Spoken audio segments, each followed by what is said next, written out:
Président. Monsieur le rapporteur, vous avez la parole.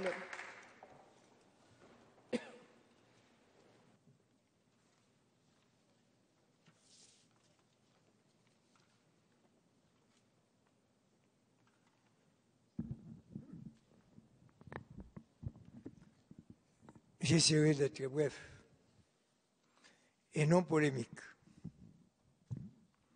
Il y a des moments où il faut savoir quand le sujet est important et se place au niveau des valeurs, se ressouder. J'ai l'impression que ce soir, un pas a été fait dans le bon sens. Comment peut-on comprendre que demander de supprimer le Maurras qui a fait tant de dégâts dans le passé, des millions d'êtres humains, au nom du fascisme, au nom du racisme, et j'en passe. On me demande de faire plus. La mission qui m'a été donnée se rapportait à quoi? À la suppression du Maurras dans la législation française. Je le rappelle. Et à ce niveau, à cet égard, je dois remercier tous ceux qui, avant moi, ont défriché le terrain, l'ont déblayé, même si ne sont pas arrivés au résultat escompté. Je ne suis pas de ceux qui réclament tout. Je n'ai jamais fait ça. Et je ne le ferai pas. Je vous remercie tous et toutes de nous avoir aidés. Je n'ai pas pris contact avec, les différents collaborateurs. J'ai pris contact avec qui? Avec Colette, avec les gens du Parti socialiste, les autres, mais pas avec ceux qui étaient porteurs du texte. Parce que je savais que dans ce texte, il y avait des imperfections. Au départ. J'ai essayé de le bouleverser pour apporter votre décision. C'est un travail très délicat. Jamais on n'était allé aussi loin. Je dis bien jamais. Pas besoin de le démontrer. Et des fois, les propositions qui ont été faites antérieurement, c'était des propositions relativement restrictives concernant une petite partie du sujet. Donc nous avons reçu des dizaines et des dizaines de gens. Vous entendez?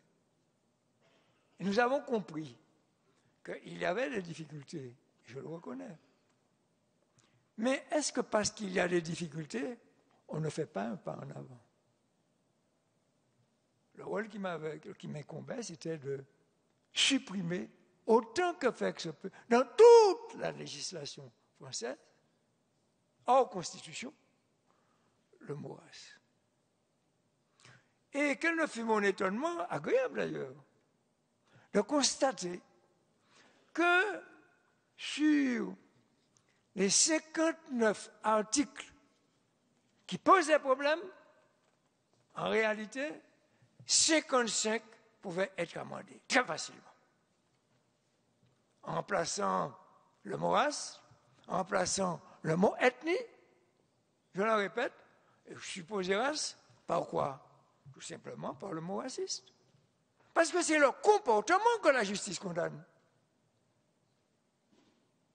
Est-ce qu'on va empêcher que certains élus qui sont absents de notre Assemblée ce soir, qui professent matin, midi et soir des idées racistes, est-ce qu'on va les empêcher, même si on enlève le Maurras, d'avoir ces comportements-là? Odieux. Pour moi, c'est odieux. Or, à la limite, même si on pouvait comprendre ce qui s'était passé dans le passé, mais aujourd'hui, la science nous approche. C'est peut-être ça qui désole beaucoup de gens. La couleur de peau ne compte pas.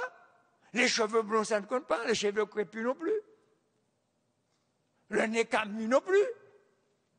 Permettez-moi de de ne pas insister, la science nous a rapprochés.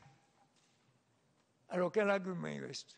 Il reste l'argument de me dire que, bon, on aurait dû d'abord commencer par la Constitution. Mais vous me donnez un droit que je n'ai pas. Modifier la Constitution relève de qui? Relève de l'initiative du président de la République et du Parlement convoqué. Je n'ai pas ce droit-là. Je suis obligé de le dire. Est-ce que parce que je n'ai pas ce droit-là, je n'ai pas le droit, l'obligation, la mission même de me faire un pas en avant? Et puis, lorsque l'on regarde ce qui s'est passé, le passé, de façon générale, pendant des siècles, je dis bien pendant des siècles, on a inculqué aux citoyens qu'il y avait des races. Vous croyez que c'est dans le jour, en enlevant un mot, qu'on va changer le comportement raciste? Mais je crois au contraire qu'il y a des moments difficiles où le politique doit donner le signal fort. Je l'ai dit dans mon texte, si les élus n'avaient pas, comment dirais-je, la France, si vous préférez, n'avait pas condamné la peine de mort, on serait là aujourd'hui. S'il y avait un référendum, vous avez l'impression que ça passerait? Si on avait demandé au peuple de voter pour ou contre la peine de mort, vous avez l'impression que ça passerait? Moi, je pense que non.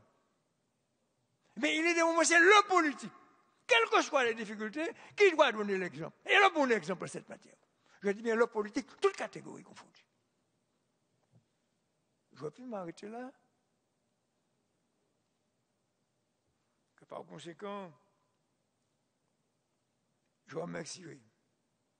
Je ne suis pas cartésien.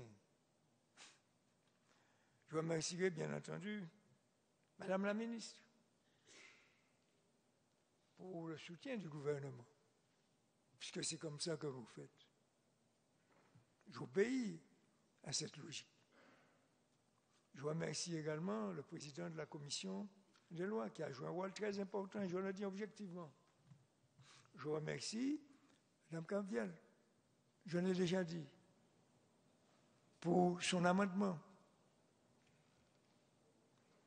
Et je remercie tous ceux et toutes celles qui, ayant pris la parole à la tribune, ont quand même hésité, ont quand même vacillé. Et je remercie ceux qui se sont divisés en deux, dont une moitié va s'abstenir, une moitié va voter positivement. Par conséquent, je n'ai pas envie de dire davantage quoi que ce soit. Moi, je considère que c'est un grand moment, je le dis objectivement, et je souhaite que ceux qui hésitent encore, je vous invite à voter avec nous. Le reste vous appartient. Le reste nous appartient. Et je pense que le gouvernement socialiste fera le reste. Cela veut dire prendra la décision de poursuivre et d'enlever le morasse de la Constitution. Par contre, et je le dis, je suis contre ceux qui voulaient modifier le préambule de la Constitution de 1946. Pourquoi? Mais c'est daté. Et j'ai fait exprès, dans mon texte, j'ai dit, mais au nom de la laïcité, je dois plus remonter à la déclaration de 1789 et à l'aide suprême. Ça n'a pas de sens. Mais la Constitution actuelle, celle qui nous régit, peut être modifiée. Ce n'est pas ce qui a été fait. Cette Constitution a été modifiée plusieurs fois, à la fois par Jacques Chirac et les autres. Je me dis. Donc, c'est par touches successives qu'on avance. On ne peut pas me démentir. Depuis quelque temps, la Constitution a été énormément modifiée. Ceux qui se trouvaient dans la Constitution, certains passages sont devenus obsolètes. L'Union française a disparu, ce qu'on appelle l'Union française n'a pas disparu. Ça va disparu. Est-ce que pour autant, je peux continuer, est-ce que pour autant, on va dire que la Constitution n'est pas... On va modifier. La prochaine fois, on peut dire que s'il y a une modification, Et dans une constitution ultérieure, on peut enlever ça, mais on ne peut pas l'enlever là. C'est daté. C'est la marque de l'histoire. Ce sont les différents maillons d'une évolution continue, permanente. C'est ce que je tenais à dire, très simplement, pour que l'on comprenne le travail que j'ai essayé de faire. Croyez-moi, et je le dis très franchement, ça n'a pas été facile. J'espère que vous comprenez. C'était même très délicat. Je me suis impliqué parce que j'étais convaincu. J'avais envie de terminer par un exemple. Je ne le ferai pas. Par un exemple concret. Mais ça, je pense même que, je le dirais, mais ce n'est même pas la peine de le mettre dans le procès verbal. Façon de parler. Lorsque l'extrême droite européenne, fasciste, colonialiste, impérialiste, avait loué un avion pour débarquer en Martinique. Vous écoutez? Celui qui vous parle, c'est lui qui a mené campagne pendant plus de 3 mois pour empêcher à l'avion du Front National et des fascistes européens de débarquer en Martinique. La première fois au monde. C'est le vulgaire petit député, qui n'était pas député, qui est venu depuis, je n'étais rien du tout, qui a empêché cela. J'ai porté ma pierre à l'édifice. Donc je sais pourquoi. Je suis convaincu de ça. Je suis un antiraciste. Profondément convaincu. C'est clair? Et ce soir, je vous demande de nous rapprocher sur ce point-là. Vous n'avez pas le droit de déserter ce combat-là. C'est ce que je tenais à vous dire très simplement, vous remercier, et puis souhaiter que le gouvernement socialiste continue à faire le boulot qui lui incombe désormais. Merci. Merci, monsieur le rapporteur.